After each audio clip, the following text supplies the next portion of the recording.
Good afternoon and welcome to The Appeal Live, a co-production of Now This and The Appeal. I'm Alana Sivan. When Elba Pope saw her 9-year-old daughter experiencing a mental health crisis last month, she asked police in Rochester, New York, to send a mental health professional. She said, "We need mental health out here." But instead of sending mental health professionals, officers who were already on the scene instead decided to pepper spray and handcuff her daughter. And according to Elba's attorney, the officers told her more or less, "I can't do that. I can't call anyone else." And this incident for so many was painfully similar to how Rochester police reacted last year to a call for mental health help from the family of Daniel Prude. Now, Prude, who was a Black man, died after police pinned him to the ground for more than 2 minutes. And so all of this reflects this ongoing problem with police departments across the country. My guess is that if you were to ask any police officer, are you an expert in mental health? Are you a trained social worker? They would say that they're not. And despite police officers not being experts in public health, they are almost always the ones who are called on in times of crisis. And often when they are called, they make matters worse, not better.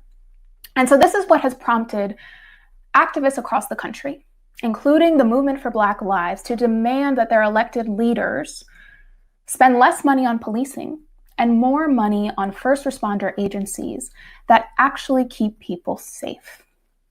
And last election cycle, Los Angeles County listened to that call and passed Measure J, which reallocated hundreds of millions of dollars in Los Angeles County from policing and incarceration to social services and programs that prevent people from going to jail in the first place. And now Los Angeles County and City are launching a new pilot program that will send unarmed healthcare responders instead of police to many 911 calls. And Denver has been doing something similar. There is a Supported Team Assistance Response Program, has a great acronym called STAR, which has now been operating for 6 months and has fielded some 750 calls related to people experiencing homelessness, welfare checks, substance use, and mental health. And not one of these calls has resulted in an arrest. And I'm so pleased to talk with our guests today who have helped spearhead these efforts in their states to find ways to keep people safe without the unnecessary and dangerous involvement of armed police. We have California Assemblymember Sidney Kimlagger, who represents parts of Los Angeles, and Colorado State Representative Leslie Herod, whose district includes parts of Denver. So thank you both so much for joining us, and let's get right into it. I'm going to start with you, Assemblywoman. Can you tell us about why you felt these kinds of programs were so important to your districts? Absolutely. And thank you for having me on the program. And it's good to see my colleague from the great state of Colorado on here as well. Last year I authored AB 2054, the Crisis Act, which is resurrected this year as AB 118, in an effort to really put the state of California in the mix as it relates to addressing the kinds of outcomes that we see from law enforcement when they are responding to 911 calls. I should say that the state does not have a local police department. Local police departments are funded by the cities that have them. But we do set policy. We know from the stories and the statistics and the deaths that we have to do something different. We have to reimagine public safety, and we have to integrate new approaches to how responders respond to calls of emergency and crisis. And we have to have a real discussion about who those responders should be. There are a number of community-based organizations in Los Angeles and across the state who actually do work in community and meet the needs of vulnerable populations. But as a whole, the state does not have a set of protocols and policies or systems in place to kind of help provide criteria. And the state doesn't offer any dedicated funding to these community-based organizations who are often raising money from grants or from other opportunities for funding to help them do the work that they're doing.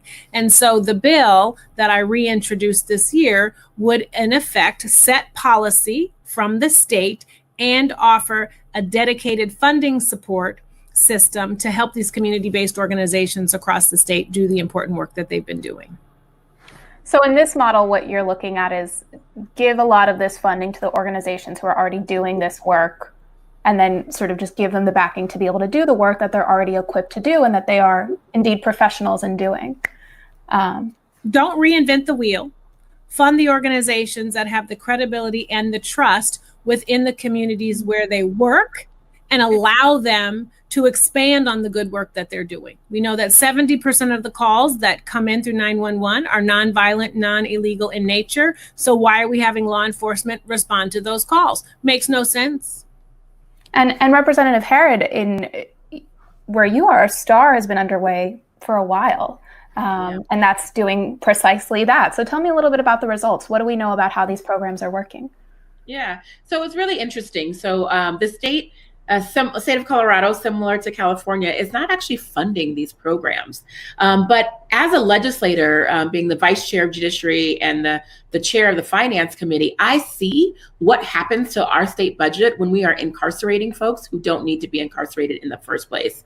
Also, the lawsuits that are paid out from people who experience violence against them when that didn't need to happen by law enforcement. And so what we did in Denver specifically was I actually took off my legislative hat and ran a ballot measure called Caring for Denver, asking Denverites to put 25 cents on a $100 sales tax increase to provide about $35 million worth of mental health and substance use services right here in Denver. The first program that we funded was the creation of STAR. We used about $500,000, $400,000 to pilot the program that folks have been talking about for so long, sending a mental health professional and an EMT on substance use and mental health related calls instead of law enforcement. And since that model has been in place, we have seen tremendous results.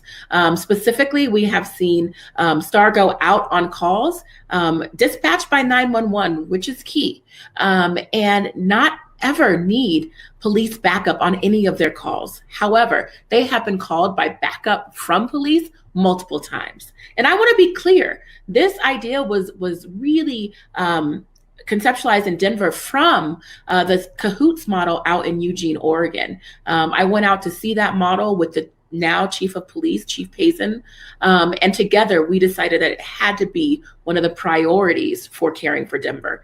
And since the model has been in place for 6 months, the city has decided to pick up this program permanently and has added $2 million to STAR, meaning we eventually, very soon here, will have it available in every single precinct across Denver. And I guarantee you it has and will continue to save lives. Well, congratulations. That's huge. And also, I'm sure there are legislators across the country and staffs who are thinking, how can we do this where we live? So would you mind taking us through sort of the A to Z, how this works? I have somebody who's dealing with a mental health crisis. I pick up the phone. What happens after that? Yeah, well, what we found and I went on a ride along in Eugene, Oregon with the Cahoots team, and I was blown away. But what I found so fascinating was that, and important, was that you had to have 911 dispatch be a part of the program. A lot of our cities do have mental health professionals that have a mobile unit or a van that can go when they're called to respond to incidences that are happening in our communities. But a lot of people don't know those numbers. They don't use those resources. But when someone is in crisis, or when they're concerned, or when they see someone outside that they don't know what they're doing, indecent exposure, whatever that is, all too often they're going to call 911. And the 911 dispatch should have the ability and the training to dispatch the appropriate response for what's going on at the time. And what we have done here in Denver is we have integrated law enforcement, yes, the police, but also 911 as a part of the STAR dispatch model. So 911 knows exactly when to dispatch STAR versus law enforcement. They know when they're on shift. They know where they're located. And honestly, it's worked. It's worked. It has reduced the level of violence in our communities. Law enforcement loves it. In fact, they've been asking for its expansion. They don't want to be on these calls. But again, it has to be tied into dispatch, because you're going to get a call from 911 from multiple people, and they need to all agree that we are not sending a police response today. We are sending a mental health professional and an EMT. And that's what happens. And then once on scene, these folks are trained to, check vitals, to de-escalate, to make sure that they are taking the medication that they need. And if not, to get them to the services that they need. So maybe that's getting them in the STAR van and taking them to a shelter. Maybe that's taking them to a crisis unit. It is whatever that individual needs. But the one place they're not taken to is jail. And that's so very important. It's interesting how you talk about how law enforcement likes these programs, because these are calls that they don't necessarily want to respond to. Really it's this like little known fact, right? I mean, everyone wants to talk about how this is about, the movement for Black lives versus law enforcement. And if the movement for Black lives has a good idea, then law enforcement must be opposed to it. It's actually not true. That's not how it's played out in Denver. And I want to be clear, now that STAR is getting all of the accolades that it deserves, that this is a program that is based in the foundation and fundamentals of the movement for Black lives. And it is supported by a chief of police here in Denver, who is a Latino man who grew up on the West Side. And so these programs are integrated, and they're important for our communities. And as soon as we stop shutting our ears because we don't like the messenger or who's bringing it forward, I think we can make real change for our communities. So I'm about to contradict ourselves very quickly, because at the same time, we did see how police unions in Los Angeles spent millions of dollars opposing justice reform initiatives like Measure J in Los Angeles, despite the fact that we know that a lot of these sort of initiatives would benefit police departments. So Assemblymember, could you talk to us a little bit about the kinds of concerns and criticisms that you've had to overcome in implementing these sorts of programs? Well, I think, oftentimes people get defensive when they hear certain trigger words. And so when you hear things like defund the police, unions and community members become defensive, and they say, well, does that mean we're not going to have any more police officers ever? Are you getting rid of everyone? And then also, folks do not like anyone messing with their paper. And then there are also sort of other discussions folks want to have about making sure that their communities will be safe. Does this mean that I have to defend myself? And the answer is no. That's not the case, but it is the case that we want appropriate responses for the kinds of calls that come in. If we know that 70% of the calls that are coming in are nonviolent, non-criminal in nature, they're about a mental health episode, they're about something related to poverty, they're about a parking nuisance or noise nuisance, then why would you have someone trained to go from 0 to 60 in an escalated fashion respond to that kind of call? Why would you have law enforcement that has very limited tools in their toolbox to respond to that kind of call? Because they're either going to leave or they're going to arrest someone and then throw that person down the carceral and judicial chute that really does not want to let them go.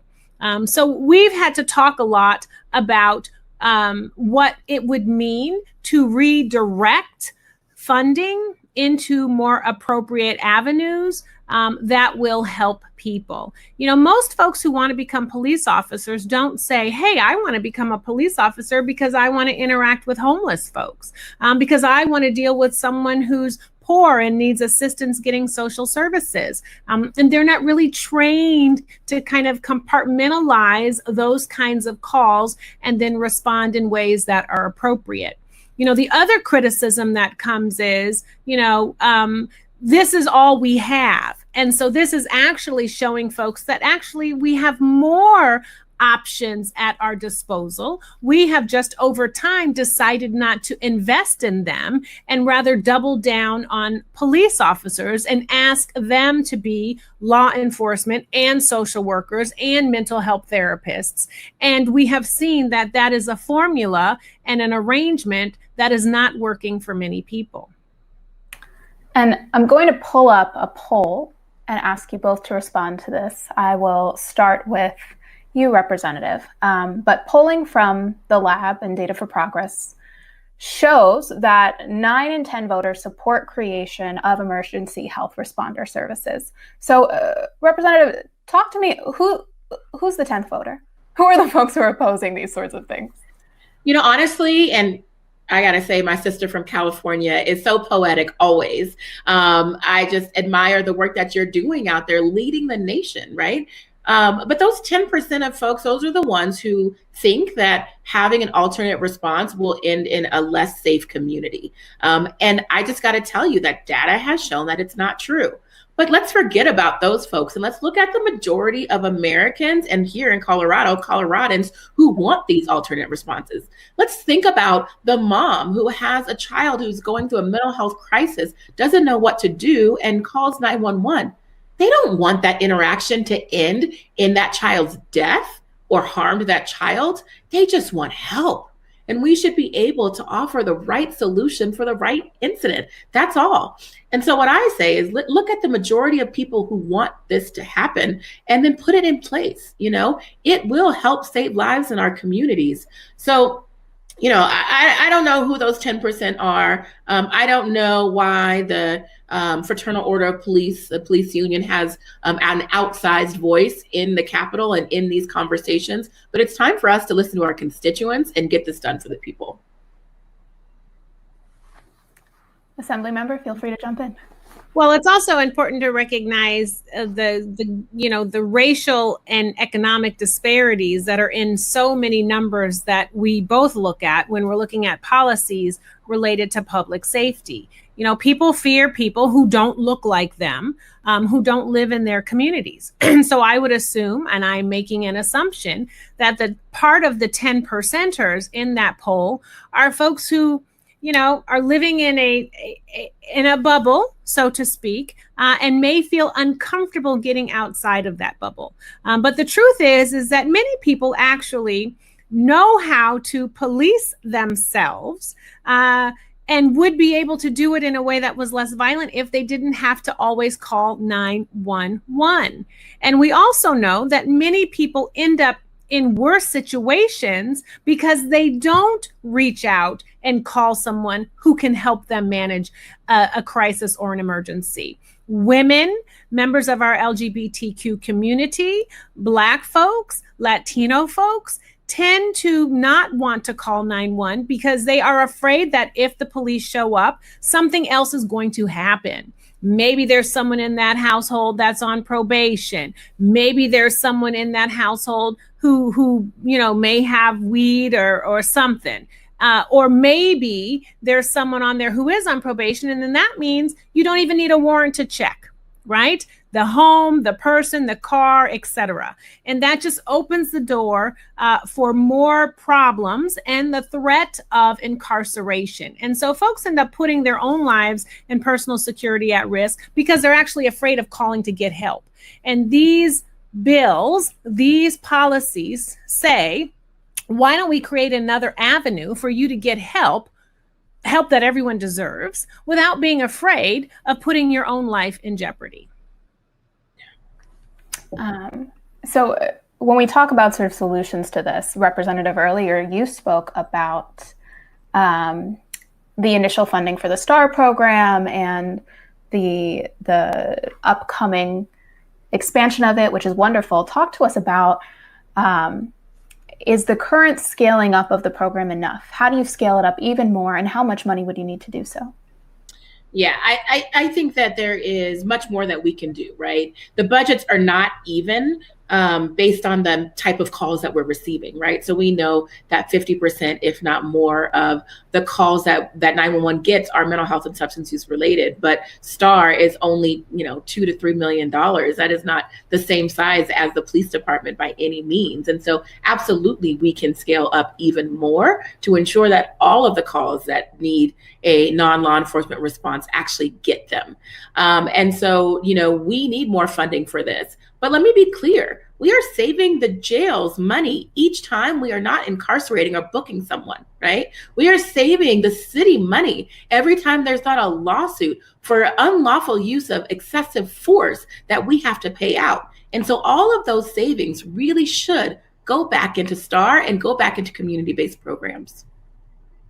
And also we're seeing how a lot of the non-police responders are doing work that police used to do. And this is, the police department has a $230 million budget. Wouldn't it make sense to shift some of that money into STAR? Absolutely. Into STAR, into social workers, into case managers. All of that is really important. But we also have to make sure that we are building up the community-based infrastructure to also take those folks in that need it, right? So if we didn't have this whole wraparound types approach that we're able to fund through Caring for Denver, STAR wouldn't be successful either. We need a harm reduction action center to be able to talk through folks who are struggling with addiction. We need a servicios who can work with folks in the Latinx population to deal with the myriad of personal issues from a community and cultural perspective that folks are going through. And so we not only need to use this funding to fund things like STAR, we also need to fund community-based services and resources that we need in our communities. I think I want to add, it's also important, and this may not be a popular kind of topic to bring up, but the mental health of law enforcement officers. I mean, we've seen in a time of COVID that everyone is dealing with mental health fragility. And so when you are asking folks to run out and deal with someone who's robbed a bank, and then 5 minutes later go and respond to someone with a mental health episode, the idea that they can de-escalate incident A from incident B and use the appropriate response measures, I think becomes less and less tenable for folks to be able to manage. The other thing is people have no idea of the kinds of lawsuits and settlements that happen during closed session in cities related to these kinds of officer shootings and the gross misconduct that we see. And so if you are taking things off the plate of these officers and also reinvesting in mental health and restorative sort of, not justice, but restorative sort of support for them, you will also be helping to reduce the kinds of crimes and violent incidents and deaths that we are seeing. It does not make sense to have folks who are burnt out and traumatized on the street trying to police the street. Yeah, that's absolutely right. And I just want to pick up on that too, because there is this kind of backlash against making sure that our mental health, that our law enforcement officers have the mental health care they need. I want to touch on that for 1 second. My dad was actually law enforcement for 30 years. He was a correctional officer at Supermax Prison in Southern Colorado. And so I also think it's important that the folks who are on our streets, be it law enforcement officers, first responders, mental health professionals, all get the mental health services that they need. And so one thing that we also funded through Caring for Denver is the co-responder model. Listen, STAR is better, 100%, love it. But co-responders are important too, because there will be calls that law enforcement will go out to that STAR will not. And there should be a mental health professional on that call with them. It's not only safer for the community, but what we found is that law enforcement actually will request a co-responder on their shift so they can work through their mental health issues as well. We've also seen that decrease use of force, and we've seen it actually reduce instances of domestic violence among law enforcement officers. And so we really need to look at this. Everyone in our community should have access to mental health services that they can afford and that meets them where they are. These programs work. I'm so glad that you both brought that up, because I think we've seen all too often how trauma really just begets more trauma. And when you have a whole department whose job is basically to respond to traumatic things all of the time, of course, mental health is required for them as well. Absolutely. And so, we sort of shifting back to Measure J, we saw it pass in Los Angeles after ongoing pressure from Black Lives Matter activists. And we also saw similar pressure in Denver, which helped create all of these sorts of reforms, helped create stars. So can you tell us about the amazing people who you worked with to generate these proposals and programs and who helped get them over the finish line? Sure. So I think the interesting thing is that a lot of stuff in Denver has been happening at the same time, but the build has been happening for years. And so while I was able to push STAR into existence through Caring for Denver, let me be clear that folks have been talking about this for a while. They just weren't taken seriously until the movement for Black Lives. Okay. So we have folks like Servicios and Rudy Gonzalez, who is the son of Corky Gonzalez, who's been talking about this for a very long time, the Harm Reduction Action Center. We also have, of course, the Colorado Freedom Fund that provides bailout funds for folks. All of these folks came together not only to help with STAR, but to step up and say we need to hold law enforcement accountable. And that's when we passed Senate Bill 217, the Law Enforcement Accountability Act. And so now that that is in place, communities across Colorado are saying, we got to respond differently, or else we're going to see some pretty strong accountability coming down on us. It's time for us to think about what our community needs and, to use the nicer term, reimagine policing, because we can do better. And so it has been a coalition. And I got to say, if it weren't for the movement, or wasn't for the movement over the summer, Denver would not be where we are today. Colorado will not be where we are today. It is because of those activists who took to the streets, who said, we must have change. No one else needs to die, that we have what we have right now. And I'm proud to say that even the city of Aurora is considering creating a STAR-like model as well, because they said what happened to Elijah McClain should never happen again. That should not have been a police response. This clearly was not the right response for someone who was simply walking to the store and now it is dead. And so we need these types of models in our communities, and places across the state of Colorado, conservative and progressive areas alike, are saying, let's put in these alternate responses. But it's because of the community activists on the streets that it's happening. I mean, make no mistake, it's not because a representative with the title is doing it. It's because there is support from the community for these types of responses. I think what we do is we sort of help codify that kind of support and give it recognition and voice in the state house. In Los Angeles, it was a confluence of a number of events, right? We had a sheriff who was elected, who then all of a sudden started to do some things and go a little sideways. We had a county who was looking at building a new jail to the tune of, a few $1 billion, which got community activists upset and disheartened, because we also know that if we did that in LA County, we would actually be erecting the largest mental health facility and putting people in cages.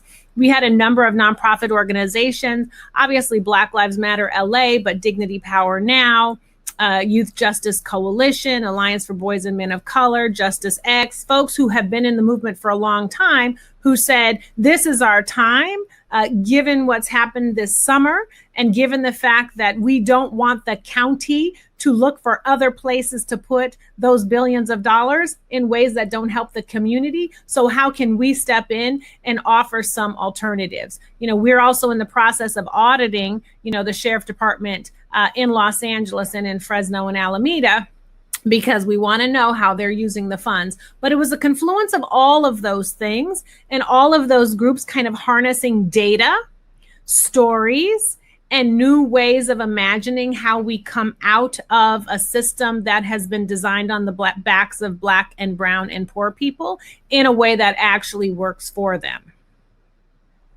I really like that framing that you both just sort of used, which is that, we as elected officials aren't pushing these ideas ourselves. We're really just codifying what the people have called for. And I don't think all elected officials view their jobs that way. So your constituents are very lucky to have the both of you for taking your jobs in that light.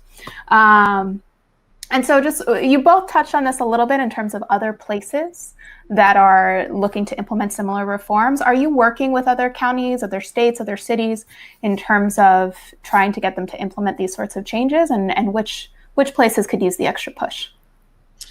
Yeah, I mean, and we definitely are. I definitely am here in Denver looking at, where we can implement this model anywhere, not just STAR, but all of caring for Denver. I mean, we could have a caring for Alameda. We can have a caring for whatever, because we need more mental health services in all of our communities. And I was remiss by not mentioning the Mental Health Center of Denver, who was instrumental in moving STAR forward. But there are some places that need an extra push, and sometimes that comes directly from the law enforcement agencies that are saying, and the chiefs and the sheriffs who are saying, this is not what we need. Don't take our money, and then the protectionist attitude around that. I say go to the places that are willing to accept it first, because we need that. And then as we get the data to show how much it works, it will expand out from there. But also, I gotta tell you, in a lot of these settlements, people are building in a requirement for alternative response into those settlements. And so you're gonna see them happening whether people like it or not across the country. And we need to do it. So last year with 2054, we had over 150 organizations signing on to support the bill. And many of those organizations were groups that were doing this kind of work, but they're doing it on their own. Groups like the Anti-Police Terror Project in Oakland with Kat Brooks, Silicon Valley Debug. We have Second Call in LA, Youth Justice Coalition in LA. So many of these folks are actually doing the work. As I've mentioned, they just don't have the funding. And this program, AB 118, would actually put in a pot of money, about $5 million, that those groups could apply for to allow them to augment their current budgets to begin to do this work. And we're also thinking about actually having a different kind of number so that folks just don't have to call 911 and wait for dispatch to decide, how to ferret out the calls. Because some people may still have a little skepticism about calling 911 and wondering, if, will the popo still answer that? But we know that sorry, I get colloquial. But we do know that there are numbers of groups across the state who have begun to do this work. Most of them have been, I think, in the urban areas. And so my hope with this being a statewide project is that we'll actually see some of it in rural communities, and we'll see it in communities where Black and brown populations may be many, but where their voices may still feel marginalized. Absolutely. And I will say that this is not only a Black and brown issue. While it is a credit to the movement for Black lives, we are seeing, obviously, white folks who are benefiting from STAR. And so what I find is really interesting is that our ski country, Summit County, a place where folks like to go and ski and enjoy the white snow, they're asking for the same type of response. And that's because they know it works. And that's also because these folks don't want a law enforcement officer to intervene and possibly endanger themselves or their friends or family. And so, we have good law enforcement officers who are leading that charge up in Summit County. And so it is reaching into places where maybe the voice for Black lives is not as loud, but I want to be clear that it is based on the movement for Black lives, and Black folks should be credited for this work and for this movement. It shouldn't be whitewashed. Absolutely. Well, you both clearly have your work cut out for you and are doing so many things, so I will let you both go. Wish I could stay with you all day and just keep picking your brains. But thank you so much for joining us, and keep up the great work. Thank you. Thanks for having me. Yes, thank you for having us. So today we spoke with some incredible leaders who, like many leaders across the country, are realizing, or have known all along, that police just aren't trained or equipped to do so many of the things that they're asked to do. They're not equipped to respond to calls from people who are in crisis. They're not equipped to respond to these calls, because normally when the response comes, it often results in tragedy. And so we see cities doing things differently. They're developing strategies that actually keep people safe, strategies that don't involve sending armed officers whose presence all too often just leads to more violence.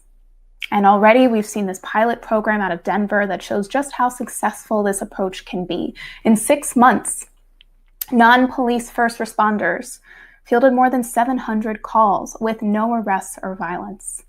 And for too long, policing in this country has been seen as sort of the only solution, the answer to every single social problem. But we're seeing that alternative programs are much more effective, creative, forward-thinking, and are better uses of city resources, state resources, and do a better job of keeping people safe. So that's all the time we have for today. Thank you so much for joining The Appeal Live. I'm Alana Sivan. Follow The Appeal News on Facebook and The Appeal on Twitter for the latest news. We'll see you next time.